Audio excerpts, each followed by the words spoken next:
it's definitely time. So if you're new to me and you're like, who is this chick? Who is this chick talking? My name is Leodon. I am a 4th generation medium, and I have been working in the field of mediumship since, oh my God, how far did we go back? I'm 54 now. I was 27 when I first started developing my gift. 33 when I started actually really activated in my gift and doing readings and stuff. So 33, 54, so 21 years. 21 years. I've been doing this for 21 years. I have dealt with all kinds of things in the spirit world, and one of the biggest things that I have dealt with in spirit is the paranormal influence in the very beginning of my journey, and have helped so many people to clear their fields of, if they have any kind of disturbances going on, anything happening in their lives where, they may be subjugated to spirit visitations or spirit activations that they're not really wanting in their lives. That's kind of the field of work that I really love doing and really love connecting to. So if you are here and that's something that is your vibe, like, let me know in the comments. Is this your vibe? Like, are you here for this? Are you excited? Are you excited to tap in? Are you excited to discuss? Are you excited to like turn it on? Because really what I want to do is I absolutely just want to connect with you. My whole point is to help, to inspire, to elevate, to create your own ahas, be like, shit, that makes sense to me. That's kind of where I'm going with this, right? So, like, is there any certain questions that you might have? Is there anything that, like, is in your heart right now? Is there any experiences that you're having right now?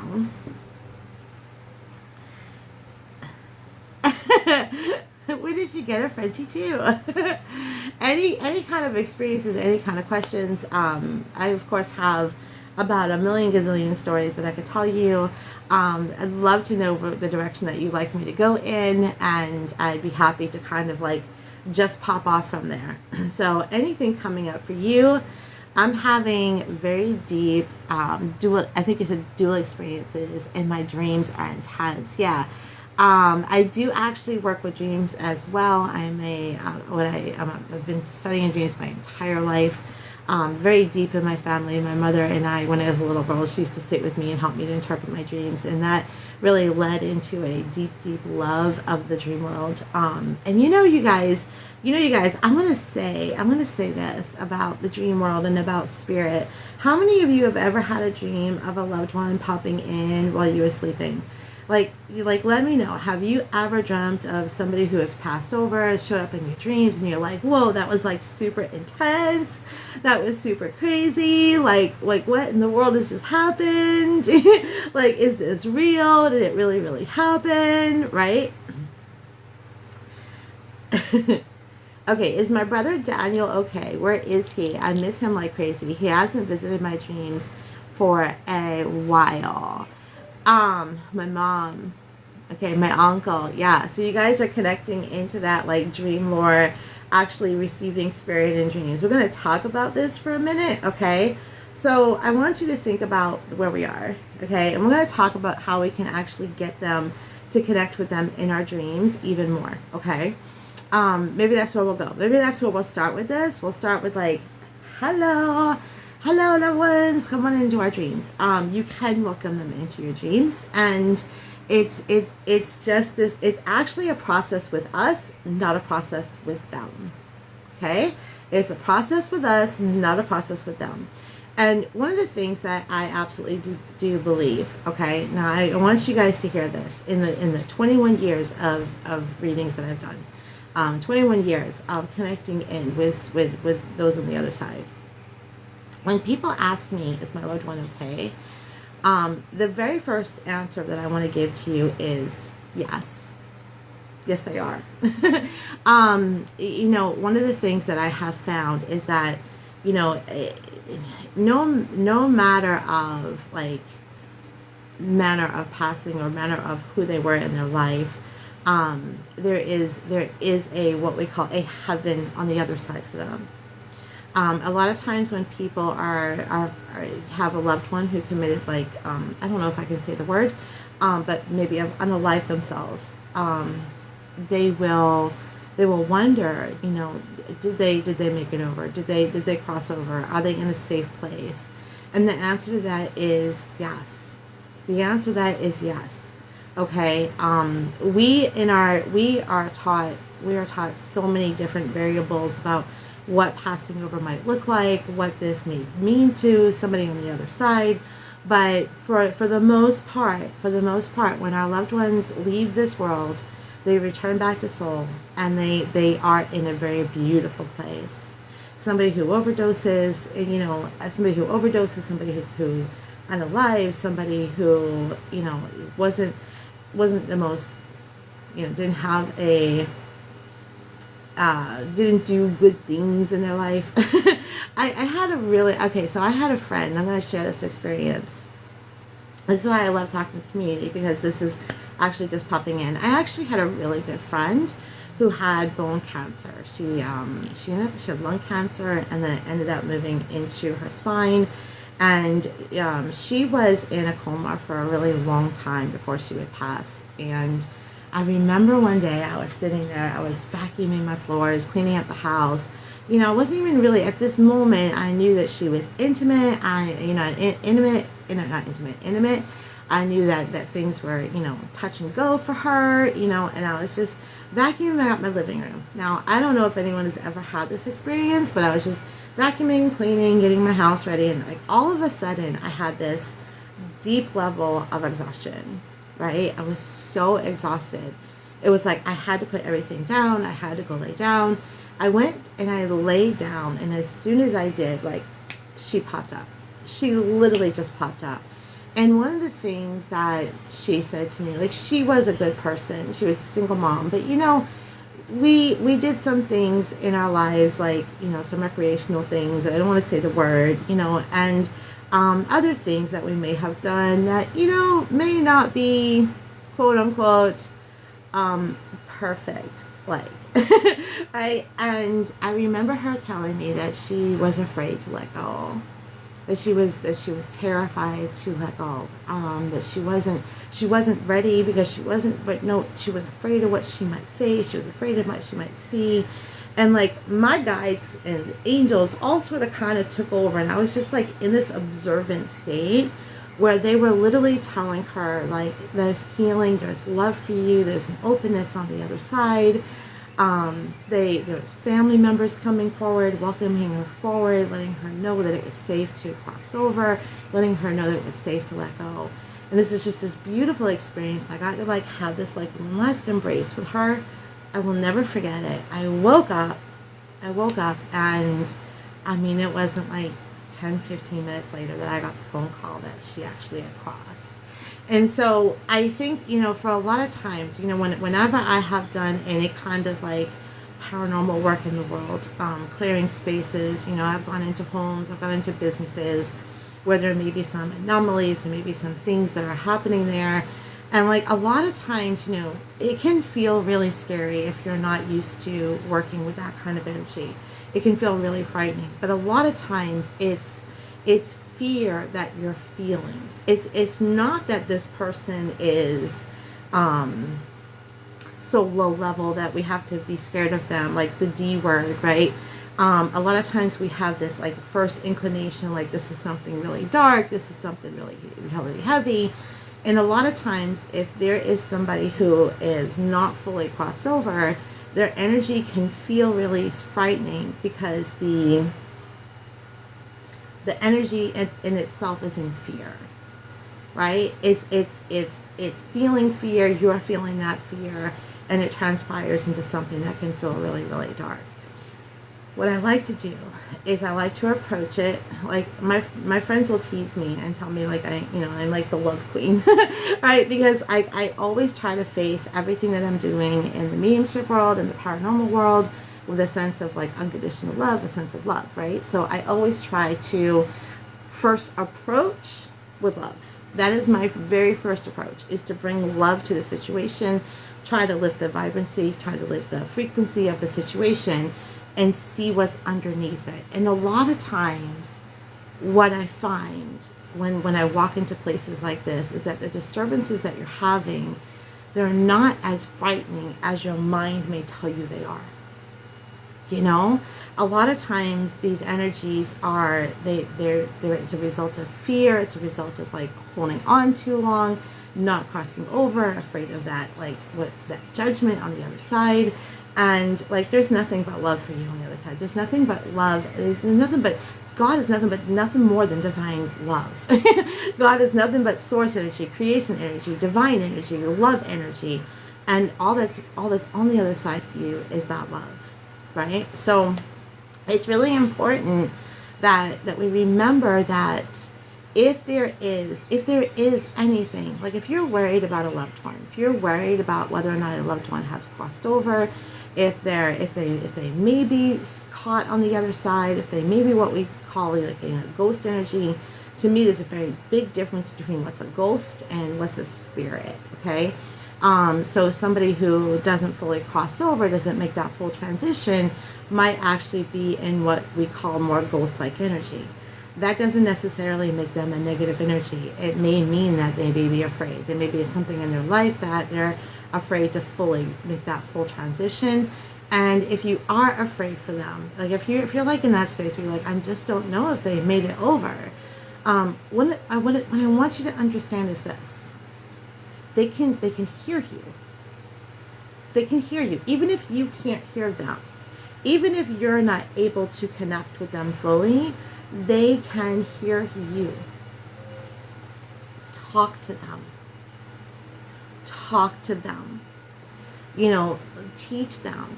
Let them know that there's love on the other side.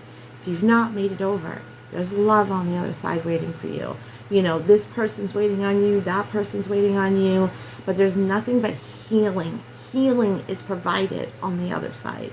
You know, when we make that transition, one of the things that I always say is like, so when people ask me all the time, how long should I wait before I have a reading? Now, this is a really funny question because the answer is immediately. I mean, we could connect in immediately, okay?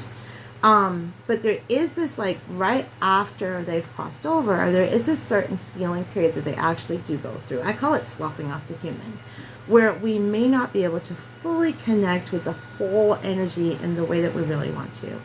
That can last, you know, time is something that we make up, right? So that can last, you know, it could last a week, it could last a year, it just depends. But we can still make that connection with the person. I will often tell people to wait 3 to 6 months after somebody crosses over for one main reason and one main reason only. You are grieving. You are grieving. And when we are in the process of crossing over, when our loved ones have left us, and we're still here, right? We're still here playing in this 3D world. The most important thing for us is to be in the experience and to heal from the experience, right? And so I would always encourage anyone, make sure that you can hear me okay. I would always encourage anyone that when a loved one crosses over, just to give it some time. Let yourself be in the presence, in the process. Okay, hold on. Okay, we just had a podcast try to break through. Can you guys hear me okay? I want to make sure that you can hear me okay. Please let me know if you can hear me. I'll do a little dance till you say yes. Okay. Yes. Okay. So, I mean, I think I'm throwing a bunch of stuff at you all at once. We're going to get back to dreams. We're going to get back to like how we connect with them in dreams. How are we doing so far? Any questions coming up? Any like thoughts that you want to share? Anything moving through you right now that you're like, I have this thought. This makes me question this, right? Anything moving through you right now?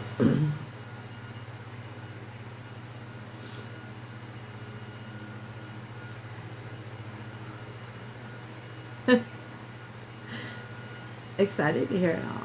Awesome. Lauren's already knows what's going to happen when she crosses over. She's like, I already got the plan. It's already there. I just want to know if my Nana Rose has any messages for me. Thank you.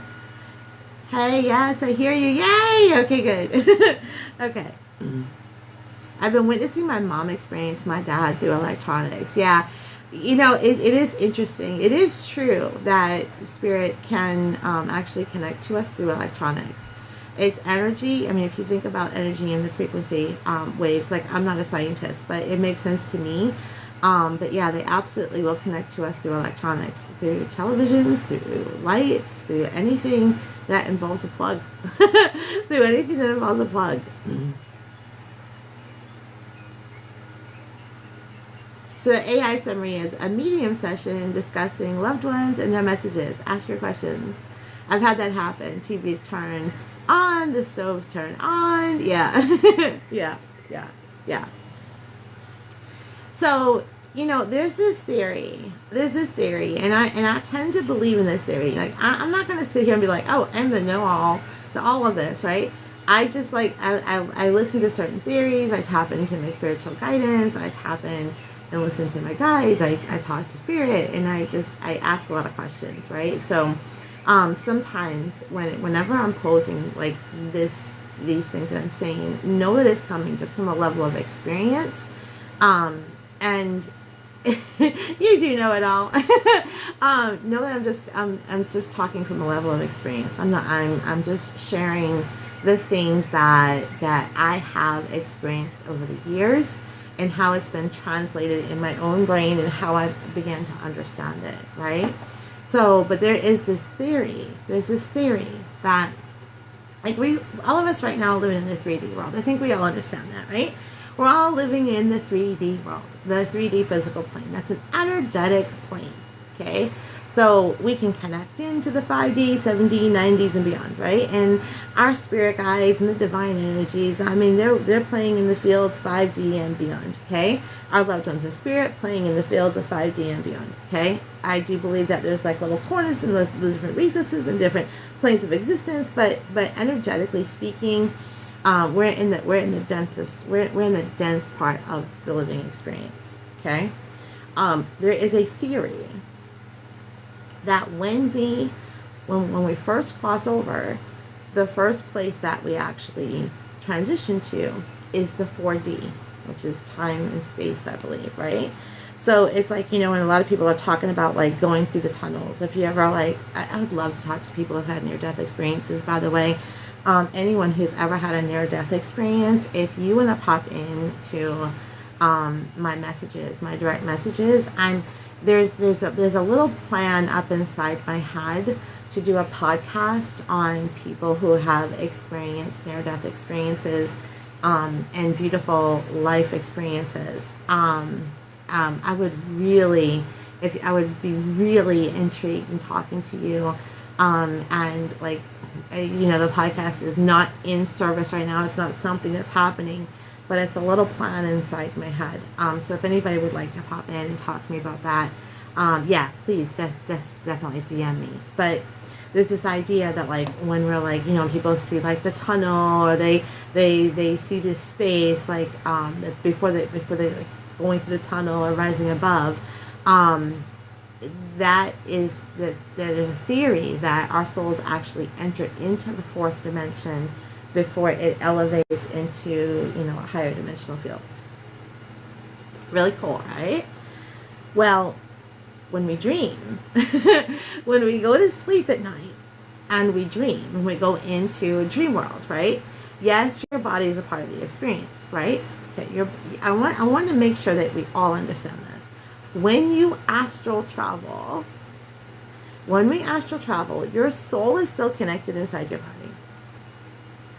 Okay, we energetically, where our attention goes, where our energy goes, is astral travel. So when we close our eyes and we disconnect from the waking experience of life, we actually will start to transition into a new dimension.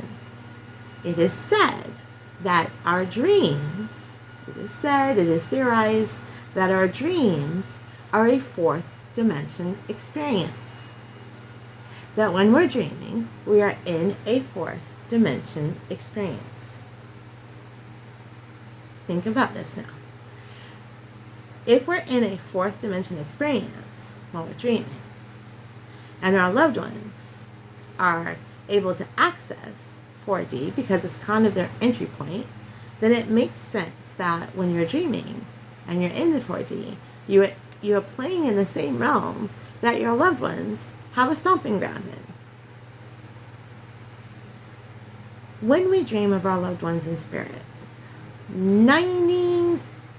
okay, I'm making up a number. I'm totally making up a number, okay? 95% of the time, totally making up an average. All right, I haven't done the math on it. I'm not a mathematician, okay? But 95% of the time, it is a visitation. There are those few moments where it may just be symbolic. It may just be some symbolic, to, point us to something else. But most of the time, when you dream of a loved one in spirit, it is a true visitation. One of the elements that you can truly, truly know that this is a full spirit type of experience is that when you wake up, the vision and the memory of it was so incredibly powerful that you can't forget it. So as we're sitting here, and those of you who have had dreams of loved ones in spirit before, like, how long ago was it? Do you still remember that dream like it was yesterday? Do you still remember the details of the dream? That right there says that this was a full experience for you, right? This was an experience that you had, that this was literally a true spiritual kind of experience, right? So like, I know, like, when I had a dream of my great grandmother the night that she passed. She came to visit me in my dream. We're talking 1992. Okay? 1992. I can tell you the details of that dream forward and backward. Right? I can tell you the details of that dream forward and backward. I know every detail of it. Like, it was so vivid to me. The dream was so incredibly vivid to me that like, it was definitely a spiritual visitation. A lot of these dreams are very colorful. They're very vibrant. The colors feel like the golds, the greens are really green. You know what I mean? I do think that I don't think that we just dream in black and white. There's this theory that we dream in black and white, and if it's color, it's psychic. I do think that we dream in color as well.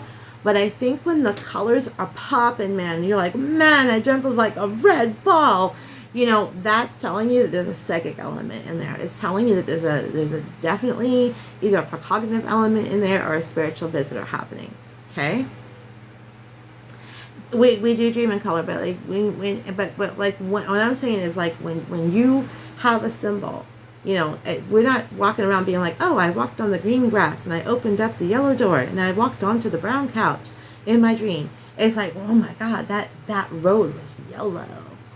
You know what I'm saying? That road was yellow. I cannot forget the color of that road. That's telling you that there's a precognitive element in there, that there's a psychic element in there. And if you're dreaming of a loved one in spirit, or your spirit guides, which we dream of our spirit guides quite often, by the way, it's telling you that there is definitely some psychic and precognitive elements in there. You guys following me? So, like, if you're waking up and you're like, oh my God, that dream was like so vivid, it was like so loud, it was like lucid, right? It was a lucid dream. It was so incredibly lucid. That usually tells you that you're dealing with a precognitive or a spiritual visitor type of dream. Now, I always like to say, how do you know a dream is truly precognitive before everything comes true? I always like to say, you know what, if it felt like it was precognitive and it felt like there was something like for me to pay attention to and listen to, I do two things. I write down the symbolic meaning of it, and I also write down what I felt was precognitive elements of it. Okay? I like to track my dreams. I absolutely love to track my dreams. It's really important that we track our dreams. Not necessarily just to kind of it's to help you understand them. It's to help you understand that your dreams are like literally gateways. They are like the healing planes for you to connect in your waking life. The things that are happening in our dreams are reflections of our waking life. They're answers for our waking life. We have our spirit guides in our dreams. Our spirit guides are there communicating with us in our dreams. The symbols that are there are to, yeah. I think she's sharing the discernment between dreams and out of my experience.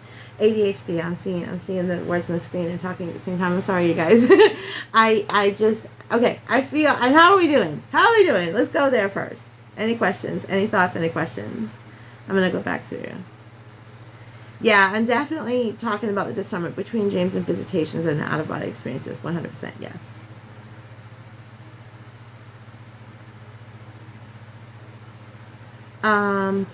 Okay, AI summary says, discussing dreams and their connection to the spiritual world. I love it. I love the AI summary. Oh, yeah. Okay. How are we doing? How are we doing? Okay, so, uh-oh, are we still here? Can't wake up Bixby. I don't want to wake up Bixby. We don't need Bixby. Okay. Everybody's still here. If you astral travel and another person you know is there, are they astral traveling too? Absolutely. Absolutely. You know, you mean like you're meeting in a different place, Janet?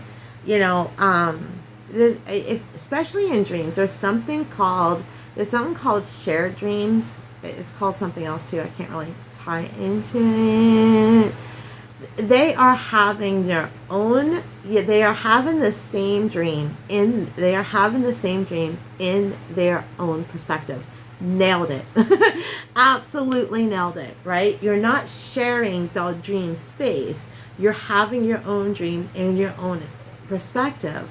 But a lot of times we're here, we're built for connection. You know what I mean? We are designed for connection, right? So like when there is something that's happening that's pretty powerful between two people, you can actually meet each other in the dream space from your own dream perspective. And you're both astral traveling at that moment. Yes. Absolutely. Have you ever had an experience where you're like, oh my God, I had this dream. And then like your friend or your loved one was like, oh my God, I had dreamt something very similar last night. It's because you're having a shared dream experience. Like my stepfather had a dream the other night, and I had a dream of him the other night. And while the dream elements weren't exactly the same, we were having our own symbolic perspectives, but we were both dreaming of him and connecting to him, right? So I believe we both kind of were playing in the same astral plane, if you will, the astral element, the astral existence, if you will, but it was in through our own perspective. So it's the perfect way to put it. Yes. Yes. Are they having the same dream in their perspective? Such a great question. I love it. Yes. Absolutely. Absolutely.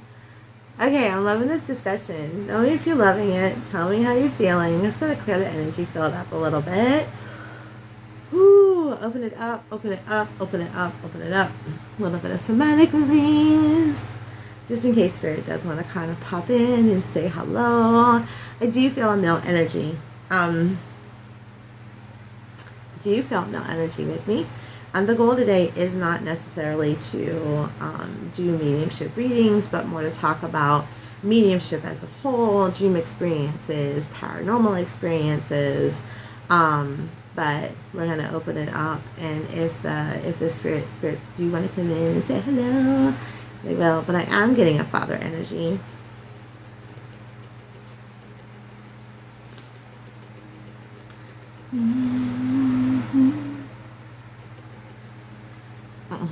I do feel pet spirits.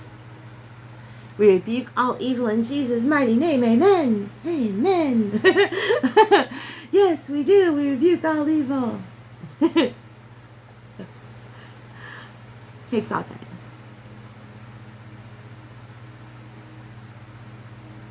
I do feel pet spirits. So it's funny. It is funny because a lot of times, I will never forget this reading that I had with this woman.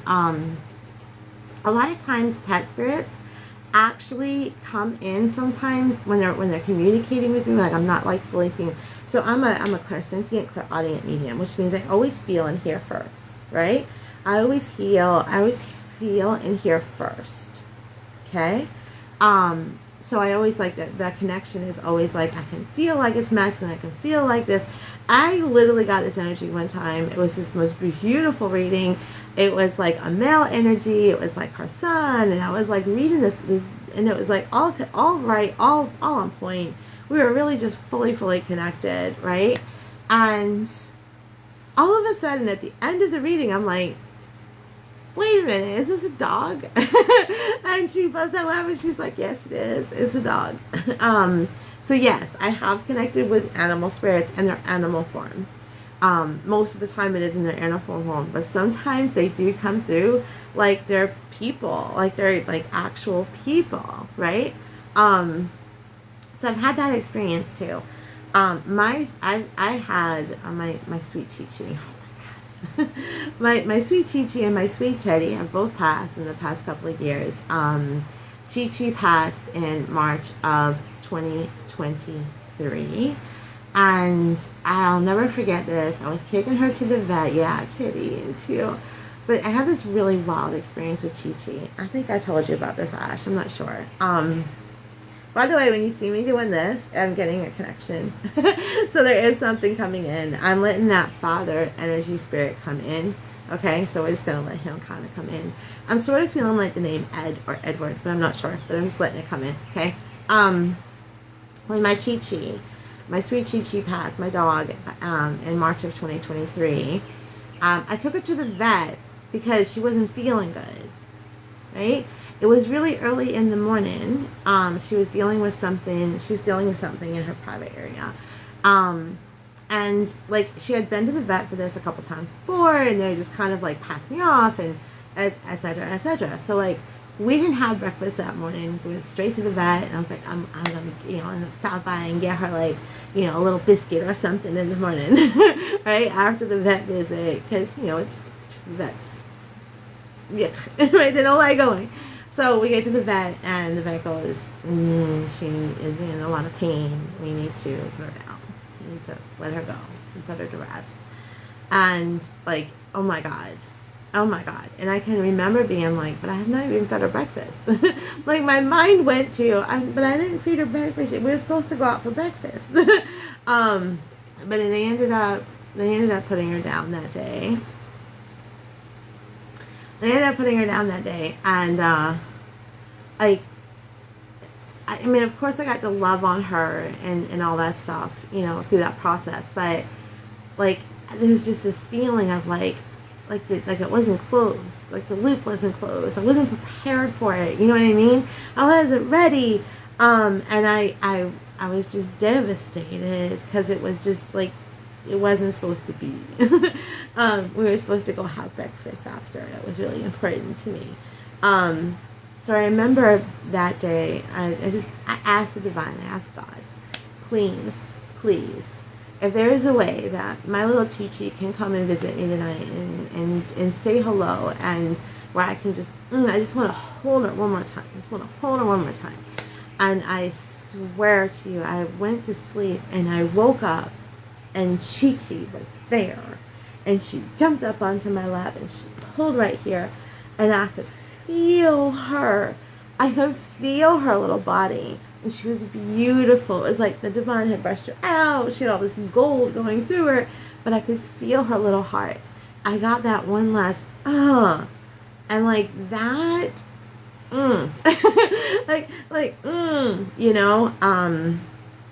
It was her way of helping me to close that loop, or helping me to say goodbye one last time.